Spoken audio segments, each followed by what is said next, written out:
ఏంటి వదిన ఇప్పుడు మాకు ఆ వంటగది కాడ మాకు వచ్చింది. ఇప్పుడు మేము ఏడ ఉండాలి అని ఈ విధంగా పారు చెప్పగానే, అయ్యో ఆగు ఇంకా చేస్తున్నా కదా, ఇప్పుడు అది అందరిది కాబట్టి అందులో కూడా వాటలు ఉంటాయి, అది కూడా పంచుకున్నాక ఏనో ఆనో చూపిస్తలే అని ఈ విధంగా పద్మ చెప్తూ ఉంటుంది.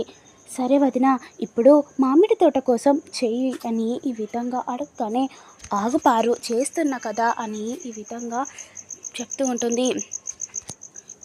మొత్తం 65 ఎకరాలు ఉన్నాయి.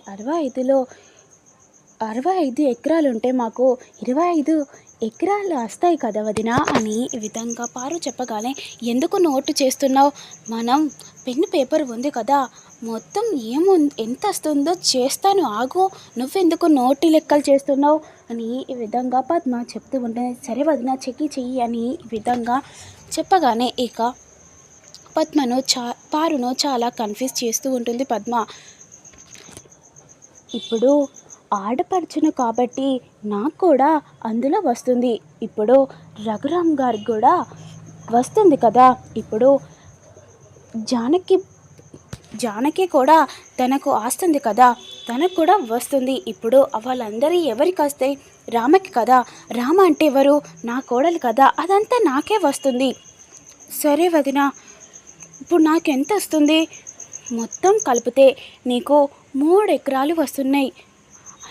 ఏంటి 65 ఎకరాలు ఉంటే నాకు ముష్టి 3 ఎకరాలు వస్తాయా అని ఈ విధంగా పారు చెప్పగానే, అయ్యో మర్చిపోయాను, అమ్మకు కూడా వాటా వస్తుంది, అయినా నేను ఇంటి ఆడపడుచుని కాబట్టి అమ్మకు వచ్చే వాటా అది నాకే వస్తుంది, ఆడపడుచుని కాబట్టి నాకు కూడా అందులో వస్తుంది, మా ఆయన ఇక్కడనే పొలం పనులు చేస్తున్నాడు కాబట్టి మా ఆయన కూడా అందులో వాటా ఉంటుంది పారు అని ఈ విధంగా పద్మ చెప్పగానే, మా వదిన నువ్వు అంత చీటింగ్ చేస్తున్నావు అని ఈ విధంగా పారు చెప్పగానే, ఇంతకంటే మంచిగా ఎవ్వరు భూమి మీద పంచలేరు పారు, నేను కాబట్టి నువ్వు నా దానివి కాబట్టి నీకు అలా పంచుతున్నా కావుని ఇంకా ఎవరైనా ఉంటే అలా నీకు అస్సలు పంచరు పారు అని ఈ విధంగా పద్మ చెప్తూ ఉంటుంది. ఆ వదిన నువ్వంతా నన్ను మోసం చేస్తున్నావు అని ఈ విధంగా పారు అలిగి బయటికి వెళ్తుంది. అప్పుడే వెంకట్రావు కూడా వస్తూ ఉంటారు. ఏమైందమ్మా, ఏమైంది, అలా ఉన్నవేంటి, ఏ పో అన్నయ్య అనుకుంటా వెంటనే పారు వెళ్తూ ఉంటుంది. ఏవండి అని ఈ విధంగా పారు వెళ్ళగానే, ఏమైంది అంతెందుకు టెన్షన్ పడుతున్నావు, మనం ఈ పెళ్ళి ఆపాలి అని ఈ విధంగా పారు చెప్పగానే వెంటనే చెంప పగల కొడుతూ ఉంటారు. ఏంటే పెళ్ళి చెడిపేస్తావా, ఆపుతావా, ఇది అన్నయ్యకు తెలిసిందనుకో నరికి పోగులేస్తాడని నిన్నీడా, పెళ్ళి ఆపాలని నీకు ఎందుకు అలా వచ్చింది, అయ్యో కాదండి నేను చెప్పేది వినండి, ఏం చెప్పేది వినాలే, పెళ్ళి ఆపాలనా అని ఈ విధంగా ఆశయించుకొని వెళ్తూ ఉంటాడు. అప్పుడే అయ్యో నేను ఎంత పెద్ద తప్పు చేశానే, ఫస్ట్ పెళ్ళి చెడగొట్టాలని చెప్పకుండా ఉంటే అయిపో, మన కొంపం ముంచుతుంది ఆ పద్మ అని చెప్తే అయిపో, ఇప్పుడు పెళ్ళి ఆపాలని నేను అంటే తను ఇంకో వేరే రకంగా ఆలోచించుకొని నన్ను కోపంగా తిట్టాడు అని ఈ విధంగా పారు చాలా బాధపడుతూ ఉంటుంది. ఇక మరోవైపు వెంకట్రావు పద్మ దగ్గరికి వెళ్ళి, ఏమైంది, ఏంటి ఆ పేపర్లో అని ఈ విధంగా వెంకట్రావు అడగగానే, ఇదంతా 61 ఎకరాలు ఇవన్నీ మనవే అని ఈ విధంగా పద్మ చెప్పగానే, ఏంటి ఎకరాలా, ఎందుకు, ఏం మాట్లాడుతున్నావు అని ఈ విధంగా వెంకట్రావు అనగానే, ఇప్పుడు మన శ్రీనుని పెళ్లి చేసుకుంటే 61 ఎకరం మనకే వస్తుందండి, నువ్వు ఇంత ఘోరంగా ఉన్నవేంటే, మన కొడుకు ఒక దిక్కు బాధపడుతూ ఉంటుంటే నువ్వు ఎకరాలు వస్తున్నాయి పైసలు వస్తున్నాయి అని సంతోషంగా ఉన్నావేంటి, నీకు ఎప్పుడు చూసినా డబ్బే కావాలా, పాపం మన కొడుకు ఎంత బాధలో ఉన్నాడో, మనకి ఏం కావాలి అని ఒక్క నిమిషం కూడా ఆలోచించలేవా, నువ్వు ఏమన్నా చేసుకో, నేను నా కొడుకు పెళ్ళి ఆపుతాను అని ఈ విధంగా వెంకట్రావు చెప్పగానే, నువ్వు ఎలా ఆపుతావో నేను కూడా చూస్తాలే అని ఈ విధంగా పద్మ కూడా చెప్తూ ఉంటుంది. సరేనే, నేను ఈ పెళ్ళి ఆపి చూపిస్తాను అని వెంకట్రావు చెప్పి వెంటనే బయటికి వెళ్తూ ఉంటాడు. మరోవైపు ఆదిత్య వాళ్ళ నాన్న ఆదిత్య ఇద్దరు కలిసి ఒక చోట నిల్చొని ఉంటాడు. అప్పుడే ప్రభాస్ వచ్చి, ఏమైంది సార్ ఈడ నిల్చున్నారేంటి? సరే ఏం జరిగింది అని ఈ విధంగా అడగగానే, మీరు వానికి లచ్చలు ఇచ్చినట్టున్నాడు. వాడు ఏ సిటీకో ఎక్కడికో పోయో ఉన్నాడు. ఇక్కడ మనుషులు ఎలా ఉంటారంటే 500 దొరికితే చాలు బార్ షాప్లో వెళ్ళి ఆ 500 ఓడగొట్టే వరకు ఆనే ఉంటాడు. మీరు వానికి లచ్చలు ఇచ్చారు. వాడు ఏ అమెరికాకో ఏటో పోయి వాడు చాలా బాగా ఎంజాయ్ చేస్తున్నట్టు ఉన్నాడు అని ఈ విధంగా ప్రభాస్ చెప్పగానే, సరే కానీ ఇప్పుడు వాడు దొరికాడా అని ఈ విధంగా ఆదిత్య వాళ్ళ నాన్న అనగానే, లేదు సార్ అదే చెప్తున్నా కదా, మీరు వానికి లచ్చలు ఇచ్చారు. వాడెక్కడనో చాలా ఎంజాయ్ చేస్తున్నాడు. సరే నేను ఇంకోటి చెప్తా చేస్తావా అని ఈ విధంగా చెప్పగానే, ఏంటి సార్ చెప్పండి. నువ్వు ఆ ఆద్యను కిడ్నాప్ చేయాలి. ఏంటి కిడ్నాపా? అవును నువ్వే కిడ్నాప్ చెయ్యాలి అని ఈ విధంగా ఆదిత్య వాళ్ళ నాన్న చెప్పగానే, ఏంటి కిడ్నాపా? అవును నువ్వే ఆద్యని కిడ్నాప్ చేయాలి సార్. సరే సార్ కానీ తర్వాతగా చెయ్యి అంటే వీలు పడదు, కానీ ఇప్పుడే కిడ్నాప్ చెయ్యి అంటే చేస్తాను. ఎందుకంటే ఇప్పుడు శ్రీనుది రామలక్ష్మిది ఇద్దరిది పెళ్ళి జరుగుతుంది కదా, అల్లకపోయి ఏదో గొడవ చేసి మొత్తం తప్పించుకొని లాస్ట్కి ఆ ఆద్యను కిడ్నాప్ చేస్తాం సార్ అని ఈ విధంగా ప్రభాస్ చెప్తూ ఉంటాడు. ఇక వేరే ప్లాన్ కూడా చెప్తూ ఉంటాడు. బ్రేకింగ్ న్యూస్ ఇంకోటి ఏంటంటే, ఆద్యకు శ్రీనుకు పెళ్ళి జరుగుతుందని నాకు తప్ప ఎవరికి తెలియదు, ఈ ఊర్లో వాళ్ళకు అసలే తెలియదు అని ఈ విధంగా చెప్పగానే, సరే కానీ నీకెలా తెలుసు అని ఈ విధంగా ఆదిత్య అడగగానే, ఆ పాకిస్తాన్కి మన ఇండియా మీద ఎంత ఏడుపు ఉంటుందో నాకు ఆ ఇంటి మీద అంత ఏడుపు ఉంటుంది. అప్పుడప్పుడు నా వంతు పుల్లలు కూడా ఆ ఇంటి మీద వేసి వస్తాను అని ఈ విధంగా ప్రభాస్ చెప్పగానే, సూపర్, ఇప్పుడు ఆద్య కిడ్నాప్కి వీడే పర్ఫెక్ట్ డాడీ అని ఈ విధంగా ఆదిత్య కూడా చెప్తూ ఉంటాడు.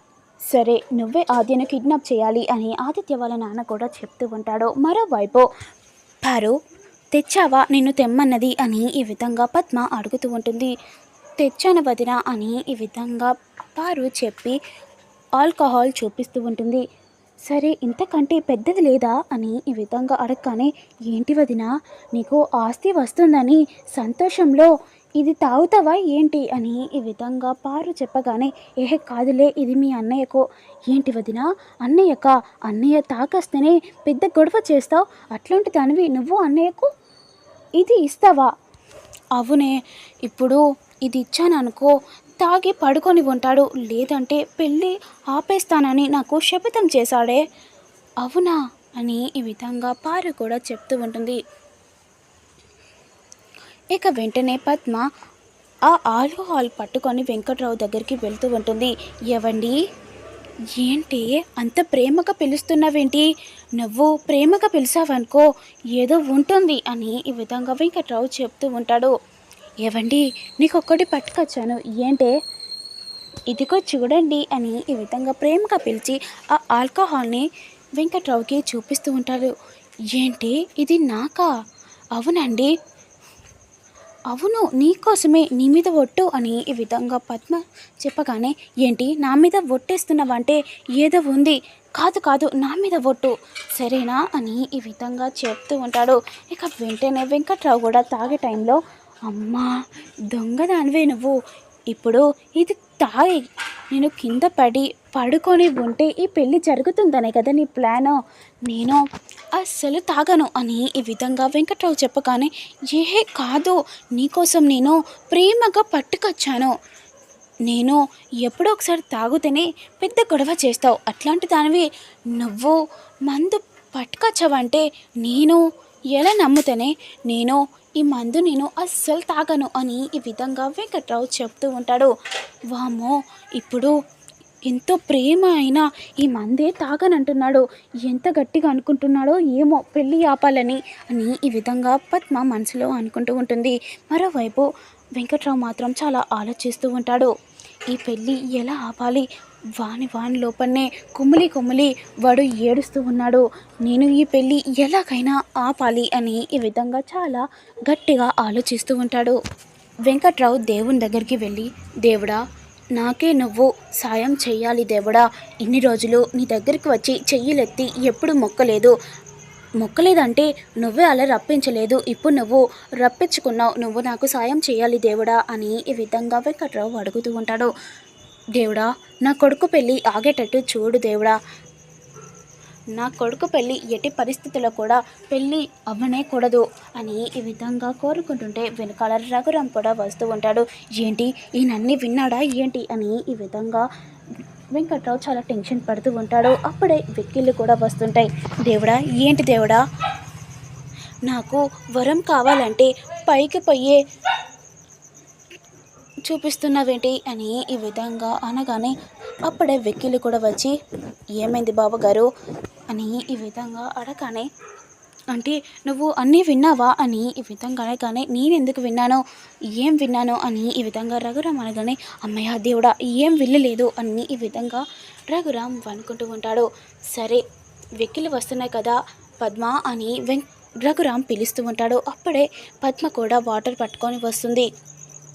ఇక ఈ వెక్కిళ్ళు వస్తున్నాయని పారు, పద్మ, సుందరమ్మ, బిట్టు అందరూ కలిసి వాటర్ పట్టుకొని వస్తున్నారు. ఏంటి మీరందరూ వాటర్ పట్టుకొని వచ్చారా? మీ అందరి ప్రేమ చూస్తుంటే నేను తట్టుకోలేకపోతున్నాను. అత్తమ్మ, నువ్వు కూడా వాటర్ పట్టుకొచ్చావా అని ఈ విధంగా అనగానే, అవునల్లుడు, తాగు, వెక్కిళ్ళు వస్తున్నాయి కదా అని ఈ విధంగా అనగానే, ఆగాగు, తాగుతా. మీరు ఇప్పుడు ఇలా ఎంతో ప్రేమ చూపిస్తున్నారంటే ఏదో ఉంది అని ఈ విధంగా వెంకట్రావు అనగానే, అయ్యో అల్లుడు, తాగు అల్లుడు, ఎక్కిలు వస్తున్నాయి అని ఈ విధంగా చెప్పగానే, పింకి పాంకి అని ఈ విధంగా వెంకట్రావు చెప్తూ ఉంటాడు. ఏంటి అల్లుడు, ఎక్కిలు వస్తున్నాయి, వాటర్ తాగంటే చిన్నపిల్లలాగా ఆట ఆడుతున్నావేంటి? సరే, నీ వేలు నా వాటర్ దగ్గరనే ఆగింది కదా, నా వాటర్ తాగు అని ఈ విధంగా పద్మ చెప్పగానే, నేను వెక్కిలతో చావనైనా చేస్తాను కానీ నీ వాటర్ మాత్రం అస్సలు తాగనే పద్మ అని ఈ విధంగా వెంకట్రావు చెప్తూ ఉంటాడు. సరే, మరి ఎవరు తాగుతావో తాగు అని ఈ విధంగా పద్మ చెప్పగానే, అరే బిట్టు, నీ వాటర్ తాగుతారా అని ఈ విధంగా బిట్టు వాటర్ తాగుతూ ఉంటాడు. ఎస్ నేనే గెలిచాను అని బిట్టు కూడా వెళ్తూ ఉంటాడు. ఇక వాటర్ తాగినాక పద్మ ఈ విధంగా చెప్తూ ఉంటుంది. మీకు ఒకటి తెలుసా, అందులో నేను మందు కలిపాను. అంతకంటే ముందు నేను దాంట్లో మందు కలిపి స్మెల్ రాకుండా నిమ్మకాయ కలిపాను అని ఈ విధంగా పద్మ చెప్పగానే, వామ్మో, మందు కలిపావా అని ఈ విధంగా చెప్తూ ఉంటాడు. ఇక వెంటనే వెంకట్రావు బయటికి వచ్చాక, ఇదేంద్రో మందు చాలా స్ట్రాంగ్గా ఉంది, తిప్పుతుందేంటి అని ఈ విధంగా బయటకు వచ్చి అనుకుంటూ ఉంటాడు. ఇక ఇప్పుడు ఈ పెళ్ళి ఎలా ఆపాలి అని ఈ విధంగా ఆలోచిస్తుంటే ఇక కార్లు కనపడగానే, ఇప్పుడు నేను ఈ కార్లో ఉన్న పంక్చర్ చేస్తే ఈ పెళ్ళి ఆగిపోతుంది కదా, 2 కార్లు పంక్చర్ చేస్తాను. ఇప్పుడు టైంకి కార్లు దొరకవు కదా, అప్పుడు ముహూర్తం టైం కూడా అయిపోతుంది. ఇప్పుడు నేను కార్ పంక్చర్ చేస్తాను అని కార్ కూడా పంక్చర్ చేస్తూ ఉంటాడు. ఇక నెక్స్ట్ ఏమవుతుంది, ఏం జరుగుతుంది అని మీకు తెలియాలంటే నేను పెట్టే ప్రతి వీడియో చూస్తూ ఉండండి. Please do like, share, comment, subscribe చేయండి.